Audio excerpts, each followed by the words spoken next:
And when I say peace, I mean proper education always corrects errors or progress every time Africans cultivate enlightenment.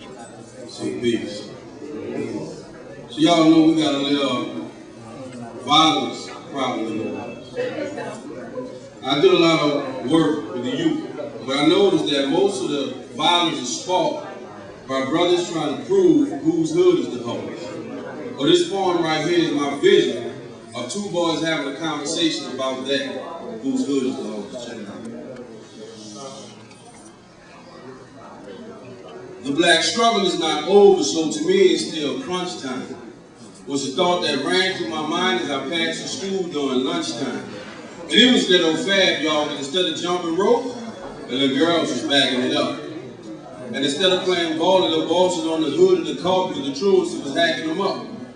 Now you'd thought they was grown if you'd have heard these children conversing. I mean, you'd have really thought they was grown if you'd have heard how these kids was cursing. Of this particular day in my life, I really must make mention, because it was a conversation between two boys that really caught my attention. I know I shouldn't be nosy, or maybe I should, because the topic of the conversation was how hard each other's hood was.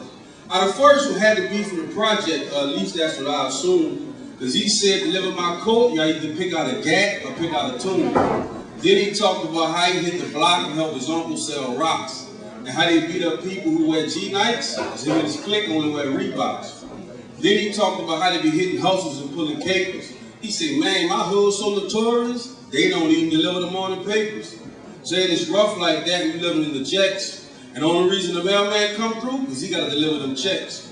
He said them weak ones, we punk them, them cowards, we scam them. They be so petrified that they buy brand new Jordans and don't even wear them.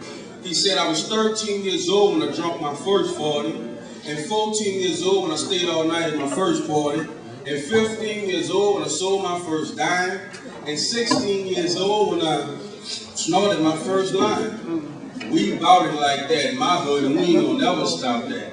I know my hood the hardest, so let me see you try and top that. And the second boy replied by saying, when I said my hood was hard, I wasn't talking about thugging. I was talking about hard from hard times. I come from hardcore struggle. See, it's hard for us to eat at Houston's and Copeland's, because all we can afford is churches. And it's hard for us to get a Visa or MasterCard, because all we have is a Louisiana Purchase. Hard is how my daddy worked, and he ain't made much cash. And the closest he came to pulling out a credit card is when he pulled out his bus pass.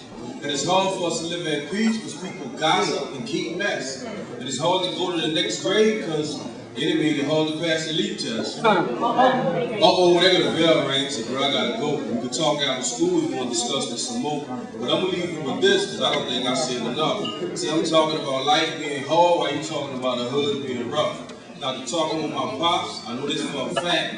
We wouldn't be talking about whose hood is the hardest if we both wasn't black. And once we realize this, we should study to be the smartest. Because life for black people in any ghetto is going to always be the hardest. And that's what good ain't like the hardest black people. Peace.